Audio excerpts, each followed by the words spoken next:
வணக்கம். நான் உங்கள் சங்கை சிலம்பு. நம்ம இன்னைக்கு இந்த மொழி தியாகி பத்தி தான் பார்க்க போறோம். என்ன அப்டின்னா, ஏன் மொழிக்காக உயிரையே குடுத்துடுறாங்க அப்படின்னு பார்த்தோம்னா, அந்த படிச்சு முடிச்சிடுறாங்க. ஆனா, படிச்சு முடிச்ச மொழிய வச்சு ஒரு இடத்துக்கு வேலைக்கு போ முடியாது. அப்ப படிச்சதே கேள்விக்குறி ஆயிடும். ஸோ கேள்விக்குறி ஆயிடுறப்ப என்ன ஆகுது அப்படின்னா, அந்த மொழி தான் பிரச்சனையா இருக்கும். நம்ம போற இடத்துல வேற மொழி இருக்கும். அது குறிப்பா இந்தியா ஒன்றிய அரசு பார்த்தீங்கன்னா, பல்வேறுபட்ட மொழிகள் இருக்கிறதுனால, அது இந்தியாவுக்கு ஒரு சாபக்கேடுன்னே சொல்லலாம். ஏன் அப்படின்னா, நம்ம மாநிலத்தில இருக்கும்போது மாநிலத்தில் இருக்க தாய்மொழிய படிப்போம். அடுத்த மாநிலத்துக்கு போகும்போது கண்டிப்பா ஆங்கிலம் வேணும். கூடுதலா இன்னொரு மொழியும் தேவைப்படுது. அப்போ மனித மூளையில அ இப்போ அந்நியர்கள் வெளிநாட்டுக்காரங்கலாம் எடுத்துக்கிட்டிங்கன்னா, ஒரு மொழி இங்கிலீஷ் படிப்பாங்க. அப்புறம் லோக்கல்ல ஏதோ பேசுவாங்க அவ்வளோதான். அப்ப அந்த மாரி தமிழர்களும் இருக்க வேண்டியது தானே! இந்தியர்களும் இருக்க வேண்டியது தானே! ஏன் நீங்க ஆங்கிலத்த கத்துக்கிட்டு மத்த மொழி பேச்சு மொழிய வச்சுக்கிட்டு அப்படியே விட்டுருங்க, அப்படின்னு சொல்லி நீங்க சொல்லலாம். மொழி என்பது வேலைக்காக வருமானத்துக்கு கிடையாது. மொழி என்பது ஒரு உணர்வு. அது ஒரு பிறப்பின் அடையாளம். எந்த இடத்துல பிறந்தோங்கிற ஒரு அடையாளம். அத தொலைச்சோம் அப்படின்னா, நம்ம அடையாளம் தெரியாத, தொப்புள் தெரியாத இனமா மாறிடுவோம்.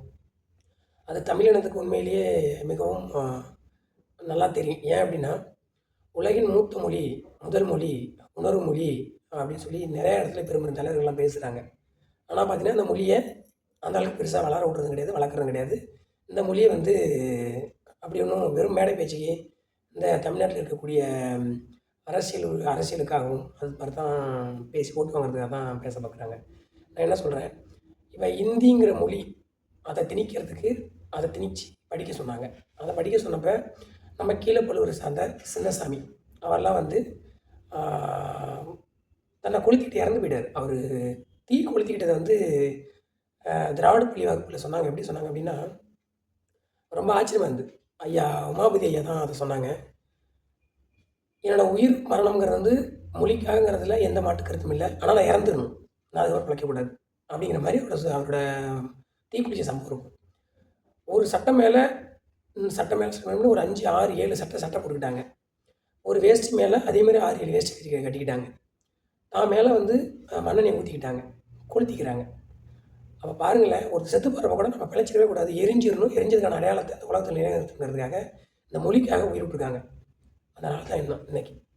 இந்த நாள பத்தி கடந்த வாரம் ஞாயிற்றுக்கிழமை திராவிட பள்ளியில வகுப்பு எடுத்தாரு ஐயா உமாபதி ஐயா. அவர் சொல்ல ரொம்ப ஆச்சரியமா இருந்தது. ரொம்ப வியப்பா இருக்குது. இவ்வளோ பேர் நமக்காக இவ்வளோ கஷ்டப்பட்டுருக்காங்க. அ தன்னையே கொளுத்திக்கிட்டாங்க. அப்படின்லாம் நெனச்சு பார்க்கும்போது, ரொம்ப உணர்வுபூர்வமா கண் கலங்குற மாரி தான் இருக்குது. ஏன் அப்டின்னா, அப்படிலாம் அவங்க அந்த மொழிய காப்பாத்தி வைக்கல அப்டின்னா, நமக்கு இந்த மொழி இன்னைய வரைக்கும் இருந்திருக்காது. சும்மா பேச முடியாது. இந்தியாவிலே நிறைய மாநிலங்கள்ல பார்த்தீங்கன்னா, தாய்மொழி அழிஞ்சிருச்சு. வேற ஒரு மொழிய தான் பேசிக்கிட்டு, எழுதிக்கிட்டு, வேலைக்காக பயன்படுத்திட்டு இருக்காங்க. வருமானம் வேண்டுமானாலும் கொடுக்கும். ஆனால், அது ஒரு அடிமை முறை மாரி தான் இருக்கும். அதனால தான் தமிழ்நாட்ல எப்போதுமே மொழிய விட்டுக் குடுக்க மாட்டாங்க.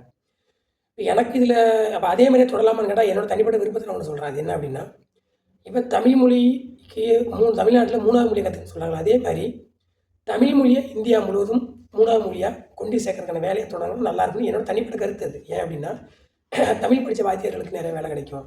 இந்தியா முழுக்க அவங்க பயணம் பண்ணலாம். இந்தியால உள்ள எல்லா மக்களுக்கும் இந்த தமிழ் மொழிய பத்தி சொல்லிக் குடுக்கலாம். அப்ப என்ன ஆகும் அப்டின்னா, எது உண்மைங்கிற தராசுல எடை போடுற மாரி எந்த மொழி உயர்ந்த மொழி, எந்த மொழி நல்ல மொழி, எந்த மொழி அறத்த கத்துக் குடுக்குது, எந்த மொழி வாழ்வியலுக்கு சிறந்ததுங்கிறது ஒரு தீர்வா கிடைக்கும்.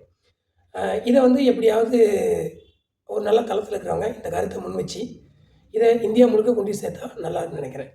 நன்றி, வணக்கம்.